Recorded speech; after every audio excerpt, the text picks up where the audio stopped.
Are you ready to take your executive summary to a new level? An executive summary is a very important part of a business plan. It's not only the first part to hook in the reader, but overall it makes a first impression of your business on an audience member. Even if the rest of your business plan is great, a weak summary can put a sour taste in a reader's mouth. If you're worried that your executive summary writing skills aren't wow-worthy, we've got you covered. I'm Noel with Jotform, and in today's video, we'll tell you how to write an effective executive summary and impress potential investors. Let's go.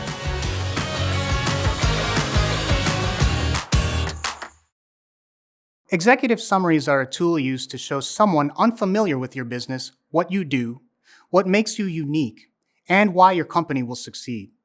This high-level summary at the beginning of your business plan should be able to stand alone if needed, be brief, easy to understand, and be compelling. So how exactly do you perfect an executive summary that hooks in investors and stakeholders? One helpful tip is to watch the summary length. Your summary should be no more than 2 pages.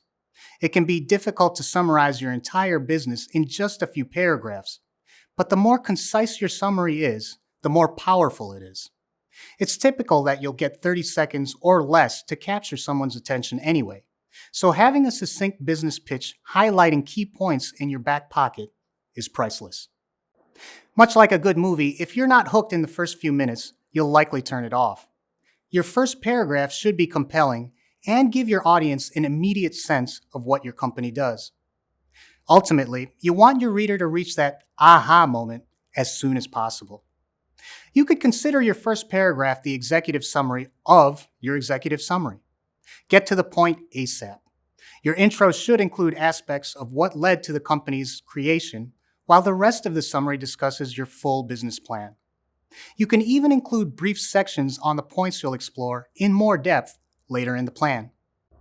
After your introduction, you'll want to hit home the important points about your business that you want to include. Since your space is limited, be deliberate with what you choose to include. Doing so will allow you to build a summary that sells investors and stakeholders on your mission. Some common important points include the problem you're facing, the product you've made, and your competitive advantage.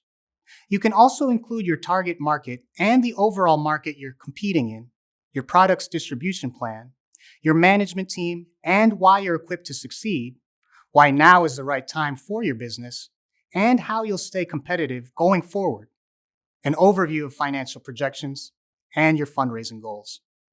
When it comes to writing a successful executive summary, there are no hard and fast rules, but there are guiding principles that you'd be smart to follow. The goal of an executive summary isn't to get someone to immediately write you a big check. This is unlikely. Instead, you should aim to pique enough interest from potential investors to get a meeting on the calendar. The more meetings you take, the more experience you'll gather speaking with investors and stakeholders, and ultimately, the more success you'll have landing meetings.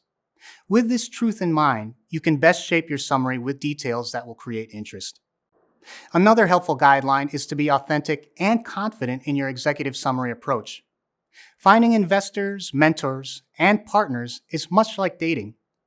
You want to be a good fit for both people. You're vetting the other side as much as they're vetting you. So the age-old saying, be yourself, rings true even now. Ditch the salesy approach. Instead, let your company's real ideology and voice shine through. This way, readers can get a sense of who you really are and what you really care about. Being confident is also key. If you don't believe in what you're writing, why would anyone else? Demonstrate your expertise and conviction about what you're building and leave exaggerated numbers and cockiness on the cutting room floor. Third, take your audience into consideration.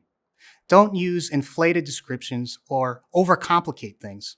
Instead, draft a few different versions based on the type of reader and use appropriate terms they'll understand as well as a tone that fits the relationship you want with them. Ultimately, you want your executive summary to reflect you. Since this summary will be the first opportunity for people to learn about your business, you need to make it count. So consider these tips and make them your own. Let's do a quick review. When writing an executive summary, make sure to watch the overall length, keeping it about 1 to 2 pages. Hook your readers by making your first paragraph a compelling one. Then hit your company's key points you want to get across to investors. Last, think about creating context, being authentic and confident, and considering your audience when writing your summary. You'll be knocking executive summaries out of the park in no time. Thanks for watching Jotform. I'm Noel. We'll see you soon.